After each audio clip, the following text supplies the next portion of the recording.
Seigneur Jésus-Christ de Nazareth. Je sais que parmi vous, beaucoup de personnes ont été bénies et je sais que parmi vous, beaucoup de personnes ont été visitées. En ce temps de confinement qui ne finit jamais, je sais que mon Dieu est toujours à l'œuvre. Parce que ce que Dieu a fait hier, il peut toujours le faire aujourd'hui. Je tiens justement à t'exhorter, frère, de ne pas baisser la foi, ne te décourage pas malgré les épreuves, sinon malgré les situations. Vous savez, j'aimerais, s'il vous plaît, mesdames et messieurs, si vous pouvez m'accorder votre attention afin de vous faire connaître l'importance du service au sein de nos églises, sinon au sein du ministère, un service ministériel.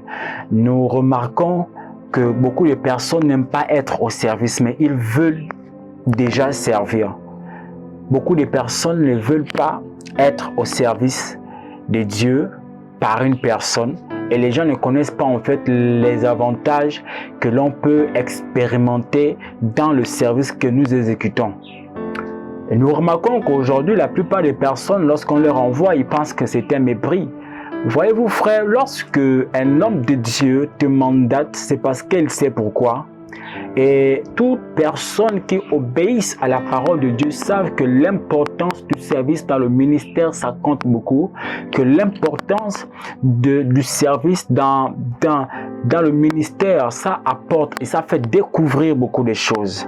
Mesdames et messieurs, j'ai l'honneur ici, frères et sœurs dans le Seigneur, de vous présenter le Saint-Esprit qui est en train de vous regarder actuellement. Amen. Oh my God. Yes, thank you Jesus. Que Dieu vous bénisse abondamment. Je n'aimerais pas faire un peu comme des professionnels. Je fais avec ce que j'ai. Je ne peux que vous exhorter, frères, par rapport au point que nous allons parler sur le service. Vous voyez, lorsque ici je vois parler du service, je vois directement David. Vous savez, David était un jeune homme qui était au service de son père. Pas son père spirituel, mais son père charnel, son père de chair. David était un petit enfant qui le Seigneur avait déjà programmé et préparé pour des bonnes choses. Mais il va arriver que lorsque le roi Samuel va se rendre chez le père de David, il va chercher que l'Éternel m'a envoyé ici afin de oindre l'un de vos enfants. Bon, le père de David pouvait voir et regarder que, mais qui est-ce que le Seigneur pourrait utiliser ici pour être le prochain roi? En tout cas, il a présenté tous ses enfants qui étaient là présentement avec lui à la maison. Vous savez, la paresse n'est pas une bonne chose dans le christianisme. Le Seigneur n'aime pas les gens qui sont pauvres. Le Seigneur n'aime pas les gens qui ne cherchent pas à faire de leurs propres efforts. Vous savez, dans le ministère, il y a beaucoup de parties. Parce que je pouvais dire dans mes vidéos précédentes que tout le monde n'est pas appelé à prêcher l'évangile. Mais il y a d'autres personnes qui sont mandatées à être au service afin que le corps de Christ soit établi dans l'ordre des choses. Alléluia, très bien. Parce que nous constatons beaucoup des erreurs aujourd'hui dans les églises. Il y a même des hommes de Dieu aujourd'hui qui sont directement lancés dans leur ministère sans connaître le service. Et vous allez remarquer que les églises iront d'échec en échec tout simplement parce qu'il n'y a pas eu de service quelque part. Pour un homme de Dieu qui arrive à manifester le service au sein de son église, ne veut pas dire que c'est un maboule. Ça ne veut pas dire que cet homme il n'a pas d'importance parce que le service compte aux yeux de l'Éternel. Et pour continuer notre histoire que je suis en train d'illustrer dans cette vidéo afin de vous faire comprendre, mes frères dans le Seigneur, que lorsque Dieu t'appelle, Dieu te met en épreuve, s'il faut le dire, afin que vous sachiez que le Seigneur ne prend pas n'importe qui. Lorsque le Dieu de la Bible avait envoyé Samuel vers la famille de David, c'était pour un but bien accompli parce que David devait être le prochain roi. Nous comprenons cela. Mais pour être un leader, il y a ce qu'on appelle les préparations. Il y a ce qu'on appelle les préparations du ministère. Il y a ce qu'on appelle les préparations du service. Parce que lorsque Dieu t'appelle, tu es d'abord au service d'un homme. Et la Bible nous parle de beaucoup des histoires que nous allons illustrer aujourd'hui, que beaucoup de personnes ont d'abord été au service des hommes avant d'être au service de Dieu. Amen bien. Alors ici, notre histoire nous fait comprendre tout simplement que David était un homme, frère, qui était à chaque fois avec les bêtes. Je suis dans le livre de 1 Samuel chapitre 16 à partir du premier verset. Quand cesseras-tu de pleurer pour Saül? Je l'ai rejeté afin qu'il ne règne plus sur Israël. Remplis ta corne d'huile et va. Écoutez, il y a des hommes de Dieu qui pleurent pour leurs enfants spirituels. Bien aimé dans le Seigneur, beaucoup des hommes de Dieu pleurent pour leurs enfants spirituels. Beaucoup ici pleurent. Mais le Seigneur, quelques temps, sinon quelques années après, pourra dire à ces leaders qui est justement au sein de cette église, qui va dire, mais pourquoi est-ce que, et quand est-ce que tu vas encore pleurer pour cette brebis, ou bien pour cette brebis qui a une tête compliquée, qui a une tête dure? Parce que j'ai retiré mon esprit. Aujourd'hui, nous constatons qu'il y a beaucoup de leaders qui sont à la tête des églises, mais qui n'ont plus l'esprit de Dieu. Sinon, ils ont l'expérience. Là, ils ne sont ils travaillent avec l'expérience. Parce que quand il y a la connaissance de Dieu, quand le Seigneur décide de t'appeler, il y a un changement automatique. Il va dire ceci à Samuel. Pourquoi pleures-tu pour quelqu'un que j'ai déjà retiré mon esprit? Arrête de pleurer, prends ta corne d'huile, et remplis cette corne d'huile parce que je vais t'envoyer quelque part. Et ici, pour mieux comprendre notre histoire, la Bible va dire la suite au verset 2, il va dire ceci. Remplis ta corne d'huile et va, je t'enverrai chez Isaïe. Isaïe ici, c'est le père de David. Je t'enverrai chez Isaïe, le Bethléemiste. Isaïe a habité dans une ville qu'on appelait Bethléem. C'est là où David était. C'est là où le père de David était, dans Bethléem. Et dans Bethléem, nous voyons que celui qui a battu Goliath sortait justement de cette petite ville que les gens ont d'abord négligé, ont beaucoup négligé, ont méprisé, mesdames et messieurs.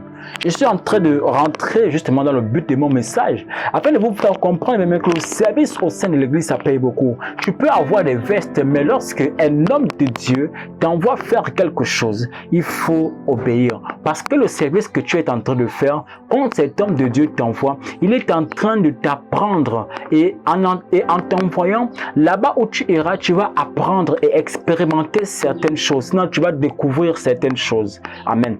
Parce que le service, c'est quelque chose qui compte beaucoup. Là, je vois et j'entends beaucoup de gens qui vont jeûner, qui vont prier, qui vont pleurer l'onction. Alors que l'onction, le secret de l'onction, se trouve dans le sacrifice. Le secret des miracles se trouve dans le service. Le secret d'être dans la présence de Dieu se trouve dans le service. Écoutez, frères dans le Seigneur. Et la Bible va dire ceci, que car j'ai vu parmi ses fils celui que j'ai désir pour roi. Samuel dit, comment irai-je? Saül apprendra et il me tuera. L'Éternel dit, tu amèneras avec toi une génisse et tu diras, je viens pour offrir un sacrifice à l'Éternel. Tu inviteras Isaïe au sacrifice, je te ferai connaître ce que je dois faire. Et tu oindras pour moi celui que je te dirai.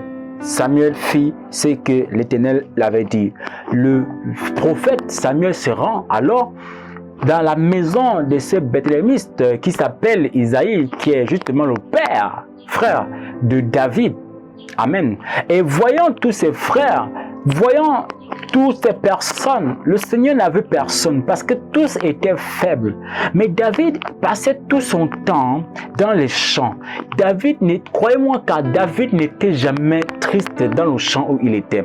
David n'était jamais attristé. David n'était jamais rejeté. David n'a pas passé une seconde de tristesse dans le service qu'il faisait parce qu'il était au service de son Père. Je suis en train de dire à quelqu'un que lorsque tu te mets au service premièrement d'un homme, tu seras alors au service de Dieu. C'est ainsi que tu seras capable d'obéir à la voix de Dieu si tu es d'abord au service de quelqu'un que Dieu a oint. Parce que beaucoup de personnes aujourd'hui font des erreurs pour dire que je ne peux pas servir un homme, il faut dire que j'ai d'abord servir Dieu lui-même. Tu ne peux pas aller servir Dieu parce que Dieu ne te connaît pas. Voyez l'histoire avec le bien-aimé Josué. Josué était un homme, un guerrier, un soldat incroyable. La Bible dit ceci, qu'il a pu arrêter le soleil.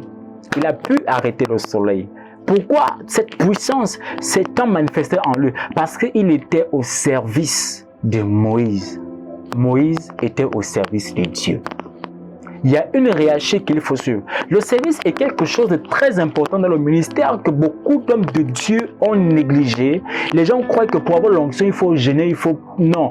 Pour avoir l'onction, c'est dans le service. Je vous dis parce que je connais et j'ai expérimenté cette chose. Pour avoir l'onction, il faut être dans le service. Si tu veux que Dieu t'utilise puissamment, comme il fait avec moi, il faut être dans le service. Pour être dans le service, ça nécessite l'humilité et la patience. Frère, lorsque tu es humble et que tu rends service à ceux-là qui sont passés avant toi, à ceux qui sont nés avant toi, l'Éternel se souviendra de toi, comme il a fait avec Josué. Et parmi les enfants d'Isaïe, le prophète pouvait dire, en tout cas, je vais, parce qu'il voyait l'un des fils d'Isaïe qui était costaud, qui était si géant, qui avait si les pelotes, les muscles. Non, frère, le Seigneur n'a pas besoin de ta forme. Pour t'utiliser, il n'a pas besoin de ta forme. Le Seigneur veut ta force spirituelle. Il veut des gens qui sont matures dans la spiritualité. Il veut des hommes, des femmes de prière ou bien des hommes de prière, des hommes qui sont disponibles mais qui sont matures à l'intérieur et à l'extérieur. Écoutez-moi, frère de notre Seigneur, David avait expérimenté beaucoup de choses lors de son service, lors du service de son père. Il a expérimenté et il a su comment est-ce qu'il faut tuer les lions, comment est-ce qu'il faut tuer les ours. Frère de notre Seigneur, je suis dans le livre de 1 Samuel chapitre 16. C'est une histoire qui m'a beaucoup fait du bien parce que quand je comprends comment est-ce que David a réussi à tous ces combats, parce que la base, c'était le service. Mais s'il arrive que parce que tu arrives à chasser un démon, que tu n'es plus au service de l'homme de Dieu, frère, tu tombes. Tu es tombé.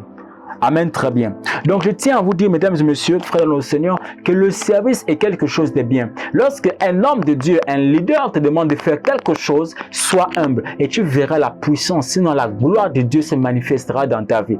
Tu seras même fatigué de voir ça chez tes voisins, mais toi-même, tu vas enfin la vivre. Le service était tel que David, en manifestant ce service, il a compris les secrets du combat. C'est la raison pour laquelle, lorsqu'on va ouvrir notre Bible dans le livre de 1 Samuel à partir du verset 17, la Bible dit ceci, la Bible parle de la guerre des Philistins avec les enfants d'Israël. Qu'est-ce qui va se passer? Les Philistins ont réuni leurs armées pour faire la guerre et ils semblaient, ne dites pas que on vous exploite dans le ministère, ne dites pas qu'on vous maltraite dans le ministère. Le service est quelque chose de très important. C'est une exhortation que je te donne.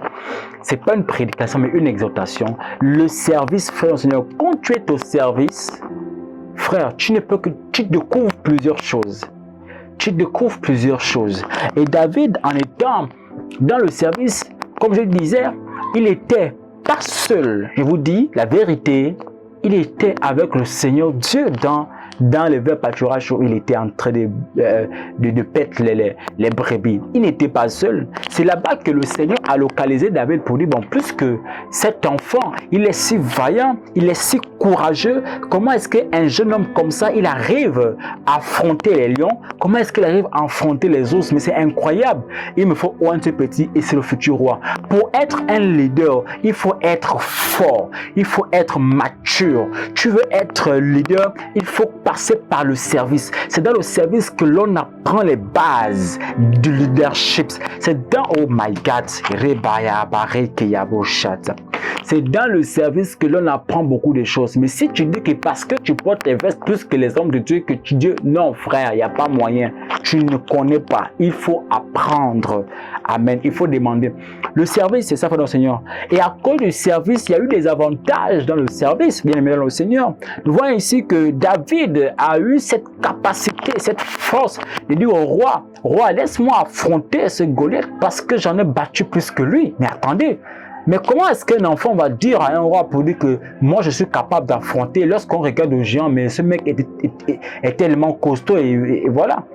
Mais David n'a pas reculé, il a affronté ces géants alors que tous ses supérieurs avaient peur, même le roi avait peur. Mais David était capable de faire tomber Goliath. Mais qu'est-ce que David a fait? Écoutez bien la suite, frère dans le Seigneur. Or, David était fils de 7 Éphrathiens Ephratien de Bethléem, de Juda, nommé Isaïe, qui avait 8 fils. Le service est quelque chose de très important, mesdames et messieurs. Beaucoup de personnes font des erreurs en disant, je ne peux pas balayer l'église, je ne peux pas aller rendre service à une maman. Frère, on grandit dans le service, frère. Je vous parle la vérité car je suis allé même jusqu'à cirer les chaussures des hommes de Dieu. J'ai repassé les vestes des hommes de Dieu. Je ne sais pas ce que je n'ai pas fait pour les hommes de Dieu.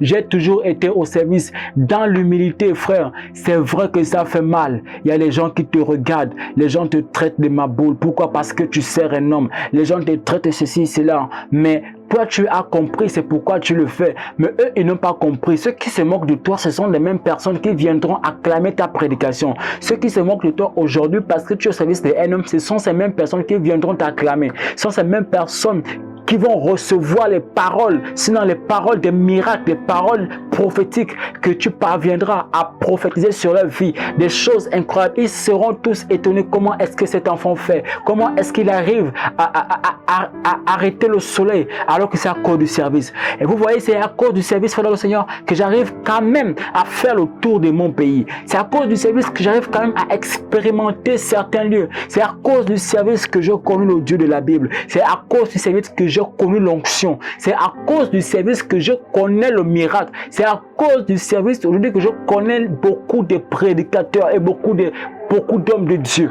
C'est à cause du service. Lorsque tu es dans le service, l'Éternel, le Dieu de la Bible, se souviendra de toi.